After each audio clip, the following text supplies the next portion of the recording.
कुछ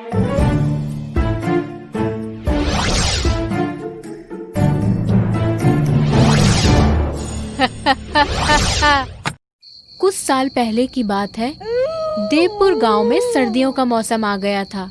रात का समय था, चारों तरफ सन्नाटा छाया हुआ था। तभी गांव के चौराहे पर लकड़ियां जलाकर बैठे हुए तीन व्यक्ति रामू, पप्पू और दीनू आपस में बातें कर रहे होते हैं। अरे भाई पप्पू, हमने सुना है कि तुम्हारी पत्नी सरला तुमसे रूठकर अपने मायके चली गई है। क्या ये बात सच है? अरे अब क्या बताएं भाई, हम तो अपनी पत्नी को खुश रखने का हर संभव प्रयास करते हैं, लेकिन वो हमारा नया पड़ोसी आया है ना कल्लू, वो ससुरा हर महीने अपनी पत्नी के लिए नए गहने बनवा लाता है। उसको देखकर हमारी पत्नी भी गहनों की जिद करने लगती है और जब हम मना करते हैं तो वो रूठकर मायके भाग जाती है। अब तुम ही बताओ भाई, हमारी क्या गलती है? अरे भाई, तुमने ये बिल्कुल सही नहीं किया। तुम्हें पता होना चाहिए, अगर सर्दियों के मौसम में पत्नी को नाराज करोगे तो सर्दियों की रातें अकेले ही ठिठुरते हुए गुजारनी पड़ेंगी। क्यों दीनू भाई, सही कहा ना? अरे बड़े ही पते की बात कही है भाई, लेकिन पप्पू भाई, मुझे लगता है कि तुम्हारी ये समस्या जल्द ही दूर होने वाली है, क्योंकि मैंने सुना है कि कल्लू ये गांव छोड़कर जाने वाला है और उसकी जगह कोई दूसरा किराएदार आने वाला है। चलो अच्छा है, मुझे उस कल्लू के दिखावे से छुटकारा तो मिल जाएगा। तीनों बैठे बातें कर रहे होते हैं। तभी उन्हें अंधेरे में कोई भागता हुआ नजर आता है। अरे रामू भाई, देखिए तो वो ससुरा कौन अंधेरे में भाग रहा है। चलो देखते हैं चल के। तीनों उस व्यक्ति का पीछा करते हैं। अरे भाई रुको रुको, हमने वो आदमी का चेहरा देख लिया है। वो और कोई नहीं बल्कि कल्लू है। क्या कल्लू? लेकिन कल्लू इतनी रात को कहाँ भाग रहा है? अरे भाई, मुझे तो लगता है इस कल्लू ने जरूर कोई गलत काम किया है, इसीलिए रात में गांव छोड़कर भाग रहा है। चलो चलो, हम लोग उसके घर चलकर देखते हैं। ये बोलकर तीनों कल्लू के घर जाते हैं। कल्लू के घर पहुंचकर वो देखते हैं कि घर पर ताला लगा हुआ है। अरे ये क्या, कल्लू के घर पे तो ताला लगा हुआ है। भाई हम सब समझ गए हैं, ये कल्लू जरूर किराए के पैसे बचाने के लिए रात में ही घर छोड़कर भाग गया होगा।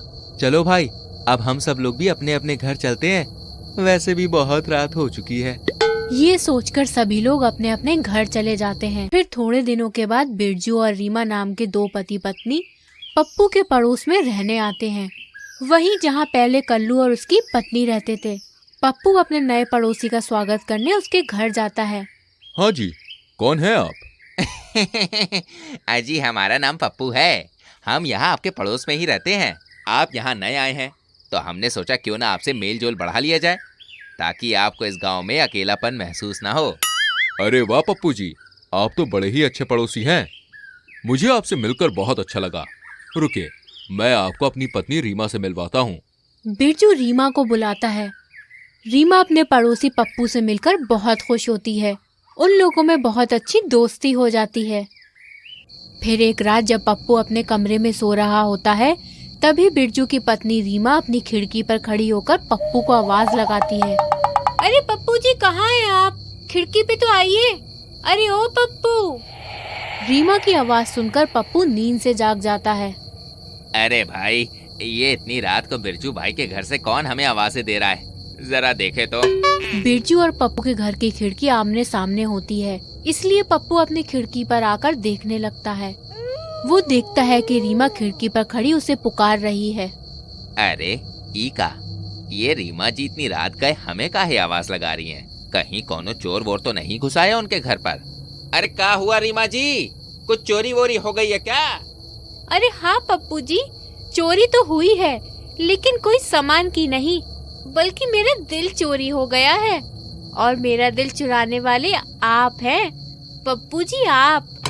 अरे रीमा जी, आप ही का नाप शनाप बक रही हैं। अरे हम काहे आपका दिल चुराएंगे? देखिए, हम कोनो ऐसे वैसे आदमी नहीं है, हम बड़े ही शरीफ किस्म के आदमी हैं। आप हमें ऐसी बातों में बहलाने की कोशिश मत कीजिए, बता रहे हैं। अरे अब ये शराफत छोड़िए पप्पू जी, मुझे पता है आप मन ही मन मेरी सुंदरता के दीवाने हो चुके हैं।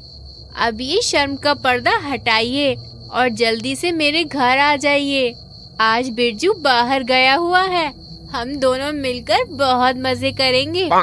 रीमा की बात सुनते ही पप्पू के मन में लड्डू फूटने लगता है। अरे वाह, ये रीमा जी तो बड़ी तेज निकली। जब हमने इनको पहली बार देखा था तभी से इन्हें मन ही मन चाहने लगे थे। लगता है आज हमारी ख्वाहिश पूरी होने वाली है। अरे रीमा जी, हम अभी आते हैं, आप दरवाजे पर ही रहिएगा। पप्पू भागता हुआ रीमा के घर पहुंचता है और जोर जोर से दरवाजा खटखटाने लगता है। अरे रीमा जी, जल्दी दरवाजा खोलो, अब तो हमसे सब्र ही नहीं हो रहा है। तभी थोड़ी देर बाद दरवाजा खुलता है और बिरजू बाहर आता है। अरे पप्पू भाई, तुम इतनी रात को मेरे घर का दरवाजा क्यों पीट रहे हो? कोई परेशानी है क्या? बिरजू को दरवाजे पर देखकर पप्पू की आंखें फटी की फटी रह जाती हैं। अरे बिरजू भाई, लेकिन आप तो घर पर नहीं थे। अरे ये तुमसे किसने कहा कि मैं घर पर नहीं हूँ? मैं तो सुबह से ही घर पर हूँ।